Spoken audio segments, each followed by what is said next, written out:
যেন এখানে থাকতে না হয়।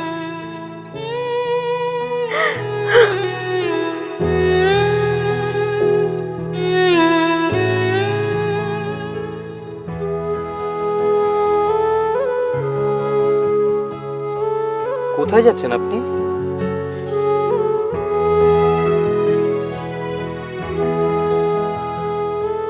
আমি বাবা একটু পোস্ট অফিসে যাচ্ছি, তারপর একটা বাড়ি ভাড়া।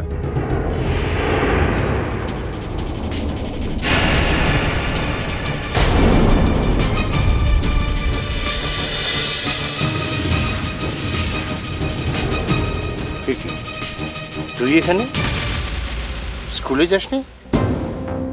তুই এখানে ওর সঙ্গে কি করছিস? অ্যাকচুয়ালি আঙ্কেল ওকে বাসে অ্যালাউ করেনি, তো আমি হঠাৎ করে রাস্তা দেখলাম ও দাঁড়িয়ে কাঁদছে, তাই। কেন, কি হয়েছে? জানো বাবা, আমার না 2 মাসে বাসে ভাড়া দেওয়া হয়নি। অক্ষম বাবা তোর, হাতে তো টাকা পয়সা নেই বাবা। আঙ্কেল আপনি একদম চিন্তা করবেন না, আমি ওদিকেই যাচ্ছি, আমি গাড়িতে ওকে স্কুলে ড্রপ করে দেবো। আপনি কোথায় যাচ্ছেন আপনি চলুন না, আপনাকেও নামিয়ে দেবো।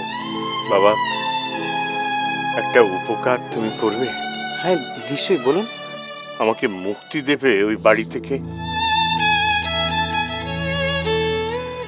একটা যে কোনো বাড়ি ভাড়া ঠিক করে দেবে আমার জন্য, যে কোনো বাড়ি, একটা ঘরের বাড়ি হলেও হবে, ঝুপড়ি হলেও হবে। আমি আর পাচ্ছি না বাবা, এই বয়সে এসে নিত্য অপমান আমি আর সহ্য করতে পারছি না বাবা।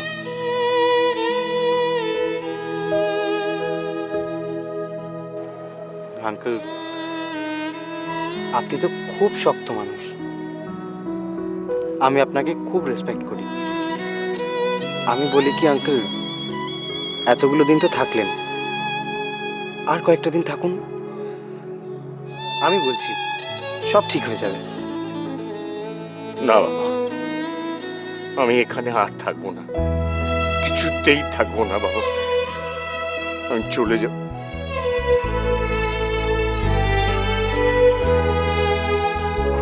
চলুন আমি ছেড়ে দিচ্ছি, আমার গাড়ি ওখানে।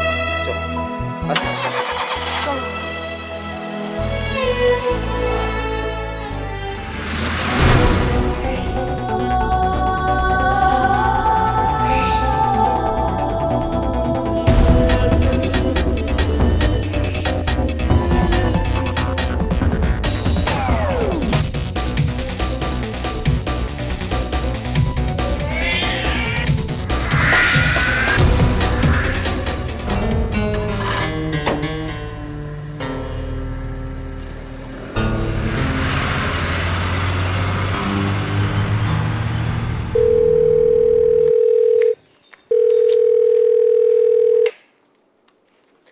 হ্যালো, কে বলছেন?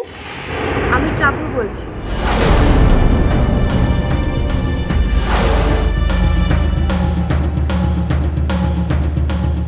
কেন ফোন করেছো আমাদের? কেন আমাদের বারবার বিরক্ত করছো? শোনো, তোমার সঙ্গে আমাদের বাড়ির কোনো সম্পর্ক হয়নি, আর ভবিষ্যতেও হবে না। কাজেই স্যান্ডিকে ফোন করে বারবার বিরক্ত করো না। এই বাড়ির বউ হওয়ার আশা তো তুমি ছেড়েই দাও।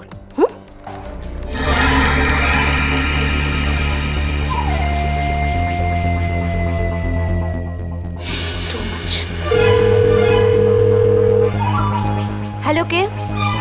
আমার মা বা বাবাকে ফোনটা দাও। Listen, you listen to me.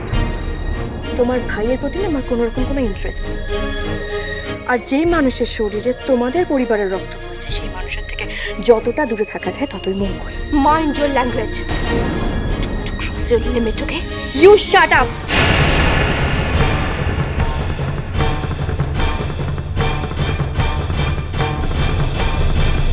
আমার মা বা বাবাকে ফোনটা দাও।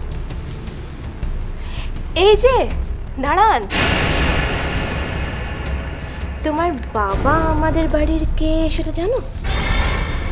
কাজের লোক। আমাদের বাড়ি বাজার টাজার করেন আর কি।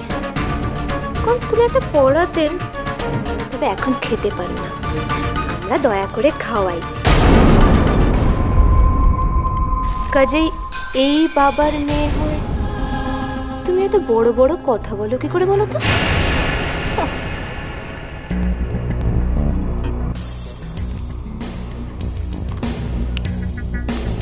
ধরুন, আর শুনুন, আপনার মেয়ের কথাবার্তা একটু ঠিক করতে বলবেন, হ্যাঁ? স্পেশালি যখন আমাদের সাথে কথা বলে।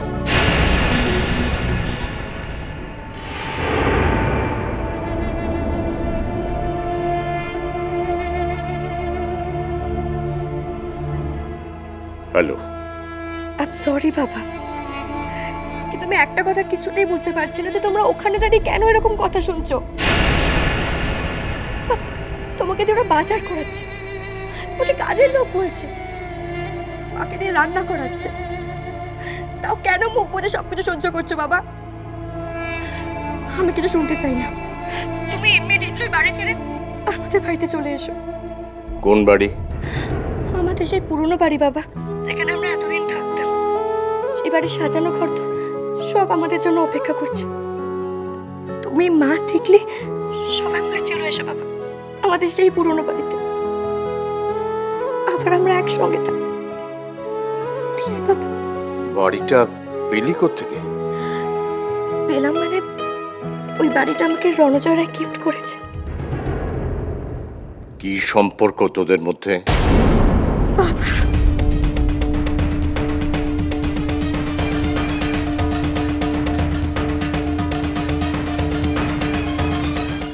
কি এমন সম্পর্ক তোদের মধ্যে যে সে একটা বাইরের লোক হয়ে তোকে একটা বাড়ি গিফট করছে?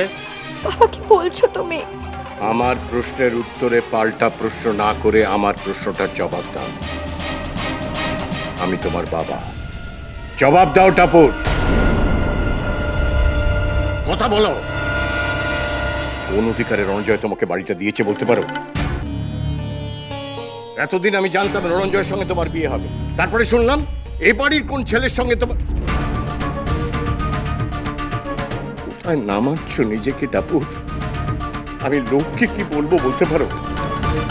আমার মেয়ে একজনের বাড়িতে আছে, আর তার করুণা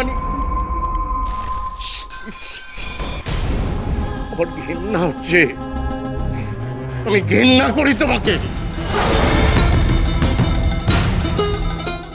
আমি ঘেন্না করি তোমাকে।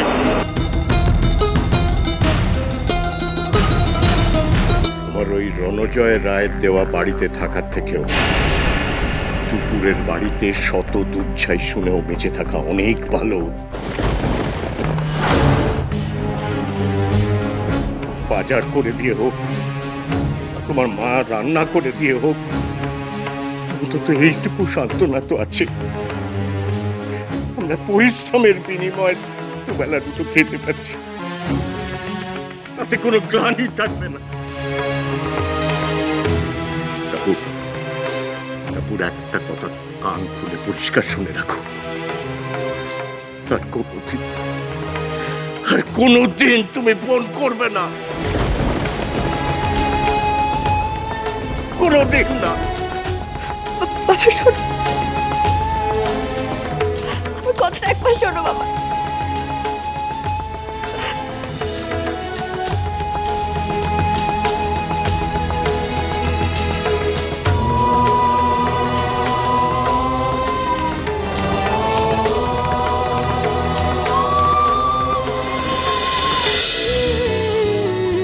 আই টাপুর টুপুর হয়ে রই